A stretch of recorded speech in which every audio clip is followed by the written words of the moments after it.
Hey guys, this is Preeti. Welcome back to my channel. दोस्तों, आज हम बात करने वाले हैं एक 2022 रिलीज्ड हॉरर मिस्ट्री थ्रिलर के बारे में जिसका नाम है एक्सपेरिमेंट 18। इस कहानी की शुरुआत होती है न्यूयॉर्क के एक बिजी सिटी को दिखाते हुए, जहां बहुत सारे ऊंचे ऊंचे बिल्डिंग्स में से किसी एक बिल्डिंग में एक मार्क नाम का लड़का रहता था। वो एक स्टूडेंट था और अपने घर परिवार से दूर यहाँ पढ़ाई करने आया था। सब कुछ बिल्कुल नॉर्मल चल रहा था, लेकिन उसके बाद एक दिन अचानक ही वो अपने घर से कांटेक्ट करना बंद कर देता है। एक दिन, 2 दिन करके पूरा एक हफ्ता बीत जाता है, लेकिन उसका कोई रिस्पॉन्स ही नहीं आता। तो फाइनली एक दिन उसकी बहन स्टेफनी आ जाती है उसे ढूंढने। उसके पास भी इस घर की चाबी थी, जिस कारण से उसे घर में एंटर करने में कोई प्रॉब्लम नहीं होती। और घर में घुसते ही जो चीज सबसे पहले उसे नजर आती है वो थी मार्क का वॉलेट, साथ में इस घर की चाबी, उसके गाड़ी की चाबी और तो और उसका फोन भी वहीं पर रहा था। इन्हें देखकर स्टेफनी काफी रिलैक्स्ड हो जाती है, क्योंकि ऑब्वियसली इन चीजों के बिना मार्क कहाँ जा सकता है, जरूर वो घर में ही होगा। ये सोचकर स्टेफनी उसे बुलाने लग जाती है, लेकिन काफी देर तक आवाज लगाने पर भी मार्क बाहर नहीं आता। तो वो खुद ही जाती है उसके कमरे को चेक करने, मगर उसे पूरा कमरा खाली मिलता है। मार्क वहां नहीं था, इनफैक्ट कहीं नहीं था वो। उधर उसके फ्रेंड्स में से भी किसी को कुछ पता नहीं था कि वो है कहाँ। उसका फोन भी सामने ही पड़ा था, तो नेचुरली बहुत टेंशन में पड़ जाती है स्टेफनी। मगर ठीक तभी उसे अपने पीछे एक आवाज सुनाई देती है, एक अजीब सी आवाज, जैसे किसी खाली जगह में कोई आवाज गूंज रही हो। It was so weird. Stephanie जब आवाज की सोर्स ढूंढने जाती है तो उसे एक टेबल जैसा कुछ दिखता है, जैसे चादर से कवर करके रखा गया था। और स्टेफनी जैसे ही उस चादर को हटाती है, उसे 440 वोल्ट का झटका लगता है, क्योंकि वो टेबल असल में कोई टेबल था ही नहीं। एक अजीब सा होल बना हुआ था उसके ऊपर, और उसके अंदर से एक ग्रीन कलर की रोशनी निकल रही थी। स्टेफनी जब झांक कर देखती है तो उसे उसका एंड भी दिखाई नहीं देता। नीचे तो बस अंधेरा था। ऐसा लग रहा था जैसे इस होल का कोई अंत ही नहीं है। लेकिन स्टेफनी समझ नहीं पाती ये आखिर पॉसिबल कैसे हो सकता है। बाहर से तो वो टेबल के नीचे देख सकती है, वहां तो कुछ भी नहीं है। अचानक अपने सामने रस्सी का एक गुच्छा देखकर एक आइडिया आता है स्टेफनी को। वो अपने फोन में वीडियो रिकॉर्डिंग स्टार्ट करती है और उस रस्सी के एक एंड से बांध कर डाल देती है उस होल के अंदर। हम देखते हैं जैसे जैसे उसका फोन नीचे जा रहा है, उसमें अजीब अजीब से ग्लिचेस आने लगे थे। स्क्रीन डिस्टॉर्टेड होने लगा था और ऐसा लग रहा था जैसे वो कोई मैग्नेटिक फोर्स से गुजर रहा है। फिर अचानक ही एक वक्त ऐसा आता है जब स्क्रीन कंप्लीटली ब्लैक हो जाता है और फिर नजर आता है एक बेहद अजीब नजारा। हमें उस होल के अंदर एक और होल नजर आता है, सुरंग जैसा, और वहां एक स्टेयरकेस भी था। ऐसा लग रहा था जैसे वो स्टेयर्स डायरेक्टली पाताल लोक तक जा रहे हो। फोन को ऊपर लाने पर स्टेफनी को भी यही सब दिखता है, जिससे वो बहुत ज्यादा डर जाती है। उसे तो लिटरली गूज़बम्प्स आने लगे थे। वो उसी वक्त अपने डैड को कॉल करती है और उन्हें इस घर में आने के लिए कहती है, क्योंकि उसका मन कह रहा था उसका भाई इस होल के अंदर ही है, जरूर अंदर फंस चुका है बेचारा। यही सब सोचते सोचते और अपने डैड के लिए इंतजार करते करते पता नहीं कब आंख लग गई थी स्टेफनी की। जब उसकी नींद टूटती है तब तक शाम हो चुकी थी। इधर उधर देखते वक्त अचानक ही उसे मार्क का लैपटॉप चेक करने का ख्याल आता है, जो वो करती भी है। थैंकफुली उसमें कोई लॉक नहीं था, तो स्टेफनी उसे इजीली एक्सेस कर पाती है। इस पॉइंट पे उसे ख्याल आता है जब वो सुबह इस कमरे में आई थी तब ये लैपटॉप ऑन था और स्क्रीन पर एक इमेज दिखाई दे रहा था किसी एंशिएंट टेम्पल का। बहुत ही मिस्टीरियस दिख रहा था वो। ऊपर से वो अजीबोगरीब टेबल। पता नहीं मार्क को कब से इन सब चीजों में इंटरेस्ट आने लगी। स्टेफनी को लगता है उसके लैपटॉप में जरूर और भी कुछ इन्फॉर्मेशन होगा, तो वो चेक करती है और सच में ही वहां उसे अपने सारे सवालों के जवाब मिल जाते हैं। उसे एक फोल्डर मिलता है एक्सपेरिमेंट 18 नाम से, जिसमें एक वीडियो था और एक पीडीएफ। वीडियो को प्ले करते ही स्टेफनी को अपनी भाई की आवाज सुनाई देती है, जो किसी प्रोजेक्ट एबिस के बारे में बात कर रहा था। और आसपास का नजारा देखकर ऐसा लग रहा था जैसे वो किसी सुरंग में हो। मार्क बताता है ये प्रोजेक्ट एबिस का 18th एक्सपेरिमेंट है और आज वो किसी टनल को एक्सप्लोर करने जा रहा है। बात करते करते वो उस टनल के एंड तक भी पहुंच चुका था, लेकिन वहां जो था उससे ज़्यादा अजीब चीज़ शायद ही किसी ने देखा होगा। उसे वहाँ अपने सामने सिर्फ अंधेरा दिखता है, एक कंप्लीटली ब्लैक वॉइड। वो अंधेरा इतना घना था जैसे कोई ब्लैक लिक्विड हो और उसमें छोटे छोटे शाइनी डस्ट पार्टिकल्स तैर रहे हो। वो चीज़ें क्या थी इसके बारे में मार्क को कोई आइडिया नहीं था। वो सिर्फ बार बार यही कह रहा था कि ये जगह बहुत ही अजीब है, उसे बहुत ही घुटन महसूस हो रही है, इवन सांस लेने में भी दिक्कत हो रही है उसे।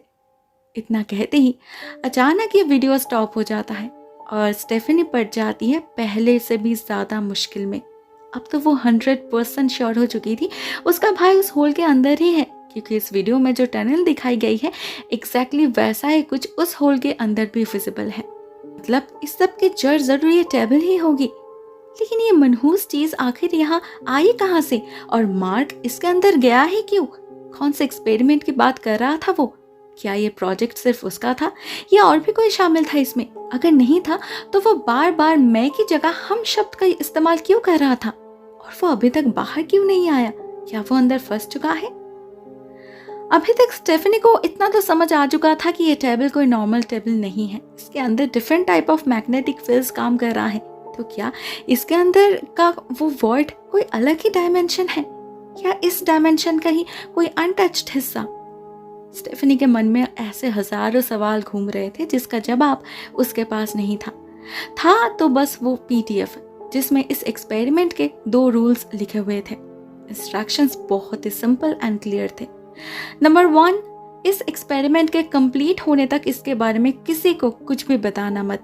एंड नंबर 2, उस होल को हमेशा कवर करके रखना ताकि अंदर लाइट पहुंच ना पाए और अंदर रहने वाले किसी को ऊपर आने का रास्ता ना मिले। अब इस सेकेंड रूल को पढ़ते ही स्टेफनी का पूरा शरीर बर्फ की तरह ठंड पड़ जाता है। अचानक से ही अंदर रहने वाले किसी को का क्या मतलब? कौन रहता होगा उसके अंदर? अचानक ही स्टेफनी को बहुत डर लगने लगता है क्योंकि उसे याद आ जाता है उसने उस होल को खुला ही छोड़ दिया है दोपहर से। तो वो जल्दी से चादर उठाती है और बाहर भागती है उसे कवर करने, लेकिन शायद तब तक बहुत देर हो चुकी थी। जैसे स्टेफनी पीछे मुड़ती है उसे अंधेरे में कुछ हिलता हुआ नजर आता है। उसका सिक्स्थ सेंस उसे कह देता है वहां कोई है, लेकिन कौन? उस अनजान दुनिया का कोई? थोड़ा सा गौर करती ही स्टेफनी को इसका जवाब भी मिल जाता है जब वो देखती है उस अंधेरे से कुछ निकलकर आगे बढ़ रहा है, एक धुंधला सा शैडोई फिगर। लेकिन उसके अंदर भी जैसे ग्लिचेस आ रहे हैं। एक पल में वो दिखाई दे रहा था तो दूसरे पल में नहीं, जैसे कोई स्टैटिक काम कर रहा हो। ऊपर से बहुत ही अजीब तरह से आगे बढ़ रहा था वो। अजीब सी आवाजें निकल रही थी उसके मुंह से, जैसे उसे सांस लेने में दिक्कत हो रही हो। स्टेफनी पहले तो कुछ समझ नहीं पाती उसे क्या करना चाहिए। डर से स्टिफ हो चुकी थी वो। फिर जैसे तैसे खुद को संभाल कर मार्क के कमरे में जा पहुंचती है बेचारी। वहां 2 दरवाजे दिखते हैं उसे अपने सामने। उनमें से एक खुला था, दूसरा बंद। स्टेफनी उस ओपन डोर को ही चूज करती है क्योंकि अभी दरवाजा खोलने पर आवाज होगी जो वो बिल्कुल भी नहीं चाहती थी। तो वो उस ओपन डोर से ही क्लोजेट के अंदर घुस जाती है और उसे खुला ही छोड़ देती है क्योंकि अगेन उसे किसी भी तरह का कोई अटेंशन नहीं चाहिए था। अंदर अंधेरे में किसी तरह अपनी सांसों को रोककर खड़ी रहती है स्टेफनी, इस उम्मीद में कि काश कोई मिरेकल हो जाए और वो एंटिटी अपने दुनिया में वापस चला जाए। और इससे काम भी बनता है। वो एंटिटी कमरे में आता तो है, इवन उस दरवाजे के पास से भी गुजरता है, लेकिन अंदर नहीं आता, बाहर से ही निकल जाता है वो। इससे स्टेफनी भी थोड़ी सी रिलैक्स्ड हो जाती है। एटलीस्ट ठीक से सांस तो ले पाती है वो, नहीं तो बेचारी की तो रोने की नौबत आ चुकी थी। लेकिन उसकी किस्मत तो देखो। ठीक तभी क्लोजेट का दरवाजा अपने आप भी मूव करने लगता है, शायद हवा के कारण, जिससे एक जोर की क्रैकिंग साउंड होती है और पूरे घर के पिन ड्रॉप साइलेंस को चकनाचूर कर देती है। एज द रिजल्ट जो होना नहीं चाहिए था वही होता है। वो फिगर फिर से क्लोजेट के सामने आकर खड़ा हो जाता है और दरवाजे को पूरा खोलकर अंदर घुसने की कोशिश भी करता है। स्टेफनी कुछ नहीं कर पाती खड़े खड़े रोने के सिवा। बट फॉर्चुनेटली ठीक इसी समय एक और आवाज भी होती है दूसरे कमरे में। स्टेफनी के फोन में उसके डैड का एक मैसेज आता है कि वो बस 5 मिनट में पहुंच रहे हैं। लकीली इस नोटिफिकेशन के आवाज से जान बच जाती है स्टेफनी की। उस एंटिटी का ध्यान उस तरफ चला जाता है तो स्टेफनी को वक्त मिल जाता है घर से भागने का। वो बहुत ध्यान से धीरे धीरे कमरे से निकलकर दरवाजे की तरफ बढ़ने लगती है। हर कदम फूंक फूंक कर रख रही थी वो, और बार बार पीछे मुड़कर देख रही थी कहीं वो एंटिटी उसका पीछा ना कर रहा हो। उसके शूज में आवाज तो हो रहे थे, लेकिन स्टेफनी जितना हो सके अपने टोस पर चल रही थी। एंड फाइनली ऐसा करते करते मेन गेट तक पहुंच भी जाती है वो। लेकिन अभी मेन पार्ट तो बाकी था, दरवाजे के लॉक को खोलने का, जिसमें डेफिनेटली आवाज होने वाली थी। उसी डर से गला सूख रहा था स्टेफनी का, लेकिन और कोई ऑप्शन भी नहीं था उसके पास, उसे ये करना ही था। तो वो एक लंबी सांस लेती है और फिर से एक बार अपने पीछे चेक करके दबा देती है उस हैंडल को। फॉर्चुनेटली ज्यादा आवाज नहीं होती, 1 सेकंड की एक क्लिक और बस एक झटके में खुल जाता है मेन गेट। स्टेफनी भी बहुत खुश हो जाती है, उसकी तो जैसे जान में जान वापस आ जाती है। लेकिन जैसे ही वो दरवाजे को पार करके बाहर कदम रखने जाती है, उसे अपने पीछे सुनाई देती है वही चोकिंग साउंड, और यहीं पर स्क्रीन ब्लैक हो जाता है, विच मीन्स स्टेफनी बाहर जा नहीं पाती, उसे उस एंटिटी का शिकार होना पड़ता है। अब वो क्या था वो तो हमें नहीं पता, इसीलिए हम स्टेफनी का एंड भी गेस नहीं कर पाते। या तो उसकी मौत हो जाती है या फिर वो एंटिटी उसे अपने दुनिया में ले जाता है उस होल के अंदर। The end. दोस्तों ये कहानी तो यहीं पर खत्म हो जाती है, लेकिन पीछे छोड़ जाती है कुछ उलझे हुए सवाल, जैसे वो होल असल में था क्या? गाइस मेरे ख्याल से वो कोई पोर्टल था किसी और दुनिया में जाने का। दोस्तों पता नहीं आपने नोटिस किया होगा या नहीं, लेकिन इस कहानी के स्टार्टिंग में स्टेफनी ने मार्क के लैपटॉप में जो एंशिएंट टेम्पल की फोटो देखी थी, वो असल में साउथ इंडिया की एक बहुत ही फेमस टेम्पल स्वामी पद्मनाभ टेम्पल की एक सीक्रेट एंड मिस्टीरियस डोर की फोटो थी, जिसे अभी वॉल्ट बी नाम से जाना जाता है। अभी तक उस दरवाजे को कोई खोल नहीं पाया, किसी को नहीं पता उसके अंदर क्या है, कोई हिडन ट्रेजर है, कोई एडवांस्ड नॉलेज है, या फिर कोई और ही दुनिया है। माना जाता है जिस दिन वो दरवाजा खुलेगा वो दिन इस दुनिया का आखिरी दिन होगा, महाप्रलय आएगा पृथ्वी में। दूसरी तरफ कुछ लोगों का ये भी मानना है कि उस दरवाजे के उस पार असल में पाताल लोक है, जिसे हम आम भाषा में नरक भी कह सकते हैं। तो उस हिसाब से ये दरवाजा असल में नरक में जाने का दरवाजा है। अब मुझे नहीं पता इस फिल्म में इस सीक्रेट डोर का रेफरेंस देना सही था या नहीं, लेकिन मेरे ख्याल से इस फिल्म के डायरेक्टर ने जरूर इस टेबल को भी वैसे ही एक गेटवे टू हेल की तरह पोर्ट्रे करने की कोशिश किया है। इसे रिलीजियसली देखो तो आपको पाताल लगेगा, और लॉजिकली देखो तो कोई और डायमेंशन। बात तो एक ही है ना, दोनों ही ह्यूमन एक्सिस्टेंस के परे हैं, तो फालतू में उन्हें छेड़ना क्यों? मार्क ने यही गलती करी और बेचारा फंस गया। मेरे ख्याल से तो वो एंटिटी और कोई नहीं, जरूर मार्क ही होगा, क्योंकि उसने वीडियो में बताया था उसे सांस लेने में प्रॉब्लम हो रही है और ये एंटिटी भी चोक कर रहा था, तो हो सकता है वही लौट आया होगा, हु नोस। दोस्तों लॉजिकली काफी सारे प्लॉट होल्स है इस कहानी में, आई नो, मगर उसे थोड़ा साइड कर दोगे तो उतनी भी बुरी नहीं है। इनफैक्ट मैंने तो काफी एंजॉय किया।